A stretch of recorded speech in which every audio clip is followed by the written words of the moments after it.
اور اے محمد ان کے سامنے اس شخص کا حال بیان کرو جس کو ہم نے اپنی آیات کا علم عطا کیا تھا مگر وہ ان کی پابندی سے نکل بھاگا، آخر کار شیطان اس کے پیچھے پڑ گیا یہاں تک کہ وہ بھٹکنے والوں میں شامل ہو کر رہا۔ اگر ہم چاہتے تو اسے ان آیتوں کے ذریعے سے بلندی عطا کرتے مگر وہ تو زمین ہی کی طرف جھک کر رہ گیا اور اپنی خواہش نفس ہی کے پیچھے پڑا رہا، لہذا اس کی حالت کتے کی سی ہو گئی کہ تم اس پر حملہ کرو تب بھی زبان لٹکائے رہے اور اسے چھوڑ دو تب بھی زبان لٹکائے رہے۔ یہی مثال ہے ان لوگوں کی جو ہماری آیات کو جھٹلاتے ہیں۔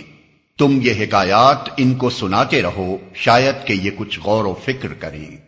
بڑی ہی بری مثال ہے ایسے لوگوں کی جنہوں نے ہماری آیات کو جھٹلایا اور وہ آپ اپنے ہی اوپر ظلم کرتے رہے ہیں۔ جسے اللہ ہدایت بخشے بس وہی راہ راست پاتا ہے اور جس کو اللہ اپنی رہنمائی سے محروم کر دے وہی ناکام و نامراد ہو کر رہتا ہے۔